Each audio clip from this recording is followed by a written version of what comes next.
করার জন্য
শুনতে চাই না।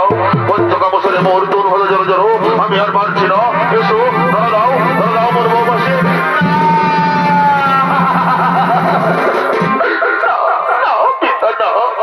এই মহাপাপের কাজ আমি কিছুতেই করতে রাজি নই পিতা। তুমি না সৃষ্টিকর্তা, তুমি না শিক্ষাগুরু। এই শিক্ষা লোকের তবে হৃদয় মাঝে, এই শিক্ষা অর্পণ করো তুমি মানব সমাজে। আমি তোমার কোনো হিতবোধে শুনতে চাই না।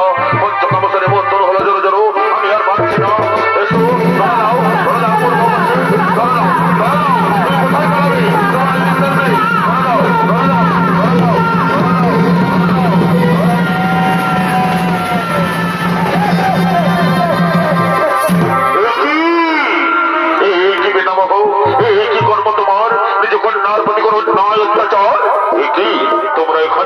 তোমরা এখানে কি করছো? হ্যাঁ, আমরা এই উদ্যোগ হয়ে এসেছি বলেই তোমাদের অপকৃতি দেখতে পেলাম। হচ্ছি তুমি না সৃষ্টিকর্তা, তুমি না শিক্ষাগুরু। এই শিক্ষা লুকিয়েছে তোমার হৃদয় মাঝে, এই শিক্ষা অর্পণ করো তুমি মানব সমাজে। তোমরাই কিছু বলেনি পিতা। আমি এখন কি করি? পবিত্র কলঙ্কিত দেব নিয়ে আমি এখন কোথায় যাই পিতা? যেদিকে যাবো আমি স্পর্শ করবে না মোর অবচ্ছায়া। জীবন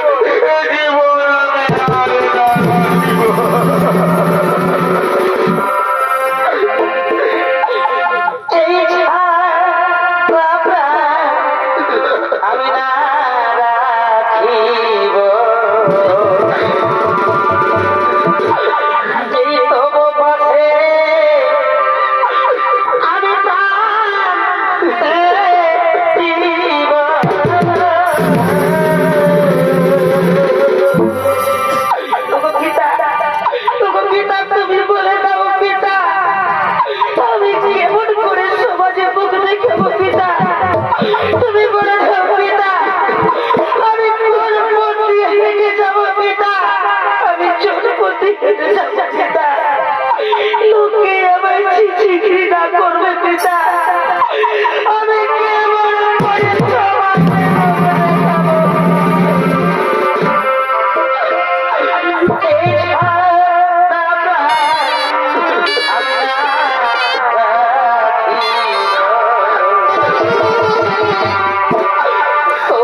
রাখিব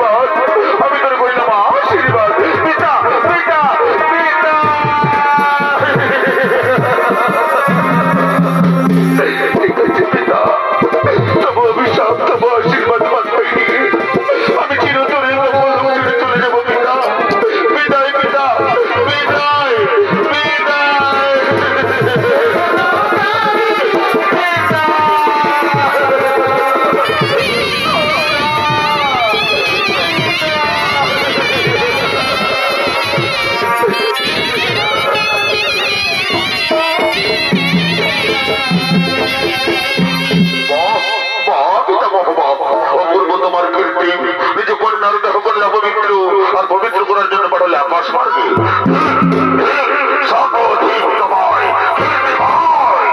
কত কাঠকে যন্ত্রিত করে নেমো রেখে হয়, কত কাঠকে যন্ত্রিত করে নেমো রেখে হয়। আমি তোমাদের অভিশাপ দেবো, অভিশাপ অভিশাপ অভিশাপ। এই ফল করে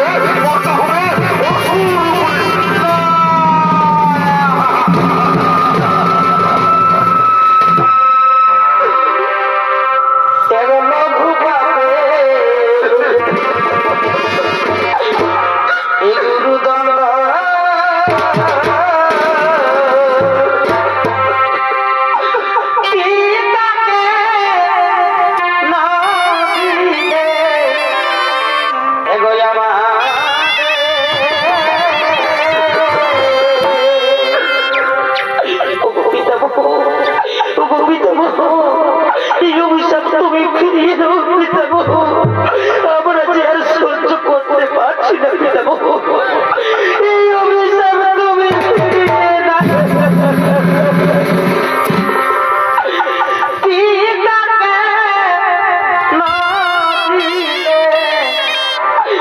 এগোই আমার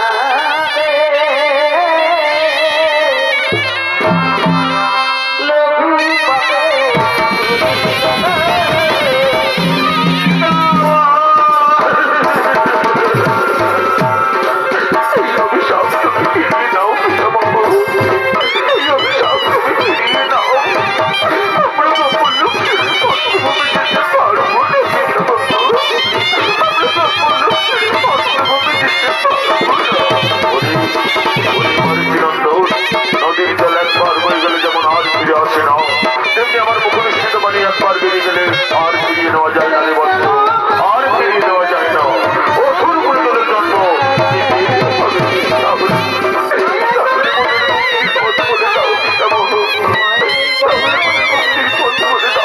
কিভাবে আবার আমরা এই শহরে মারিচিনন্দ পরপর দুই জন্মের পর তারা ফিরে আসবে ব্রহ্মলোকে। প্রথম জন্ম হচ্ছে পুত্র কাল নেবে বরং বিষ্ণু ভক্ত হরিতরা, তাই বিষ্ণু কাল নেবে হতে নিয়ত ফিরে আসবে ব্রহ্মলোকে। তারপর কাল নেবে যখন মন্দিরাতে কক্ষরূপে জন্ম নেবে তখন তারা দৈবরূপে প্রথম থেকে কালরূপে জন্ম নেবে। আর ওই কাল নেবে কক্ষরাতে নিয়ত ফিরে আসবে ব্রহ্মলোকে। আমি তাদের বললাম আশীর্বাদ, আমি তাদের বললাম আশীর্বাদ।